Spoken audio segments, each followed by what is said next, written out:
Vous avez peut-être déjà vu ça.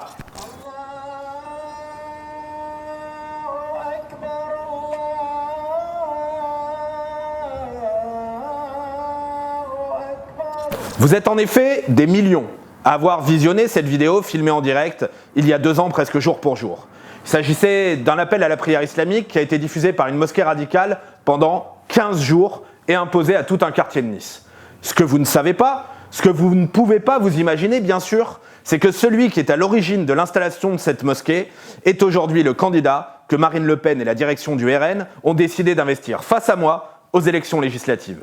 Je m'appelle Philippe Vardon, je suis candidat d'Union nationale, de Rassemblement de la droite et des patriotes, soutenu par Reconquête dans la 3e circonscription des Alpes-Maritimes, et je vais vous démontrer en 5 minutes comment Benoît Candel, c'est lui, a contribué à la propagation de l'islamisme à Nice.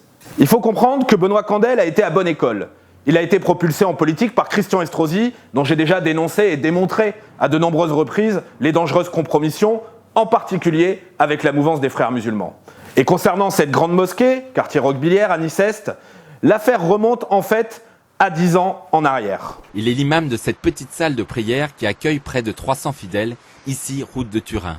Il a le sourire car il était présent hier quand Benoît Candel annonçait la création d'un grand lieu du culte musulman au pied de cet immeuble du quartier Roquebillière.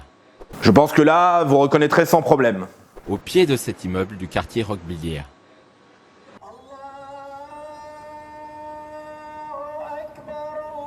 Et évidemment, l'imam est très content. Entre un lieu de culte qui recevait 200, 300 fidèles maximum, et un lieu de culte où il peut recevoir 800 fidèles, comme nous avons entendu des propos de M. Candel, je pense qu'il n'y a pas photo. Cet imam en question, c'est pas n'importe qui.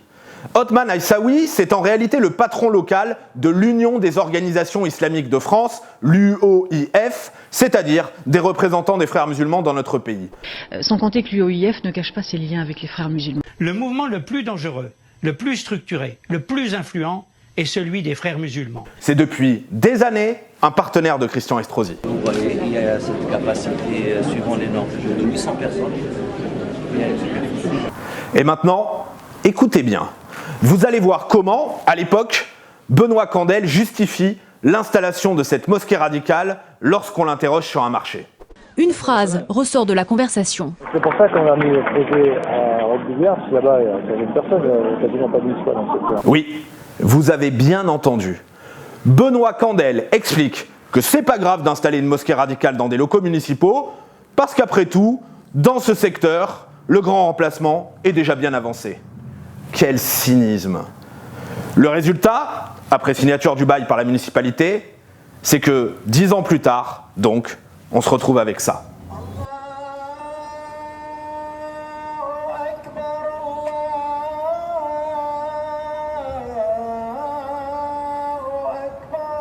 Voilà. Si les habitants de ce quartier, où il reste des Niçois, ont subi ça, c'est grâce à Benoît Candel.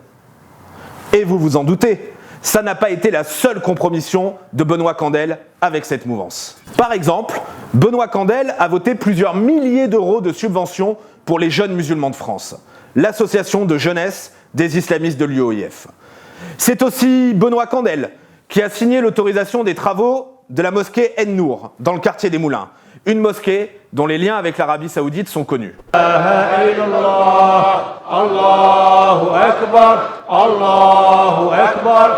On peut aussi s'attarder, en guise de conclusion, sur cette photo publiée dans Nice Matin. Il s'agit du comité de suivi du culte musulman de la ville de Nice. Au milieu, vous pouvez reconnaître Christian Estrosi, et tout à droite, là, c'est notre ami Candel. Et là, on a donc à nouveau notre imam, patron de l'UOIF local. Ici, c'est l'imam Sadouni, qui a notamment invité plusieurs fois le prêcheur radical Hani Ramadan dans sa mosquée. Pour mémoire, Hani Ramadan considère qu'il n'y a pas de problème avec la lapidation des femmes. Puisque vous défendez la lapidation, vous l'avez fait en 2002 dans une tribune libre dans Le Monde. Aujourd'hui, vous réitérez ces propos.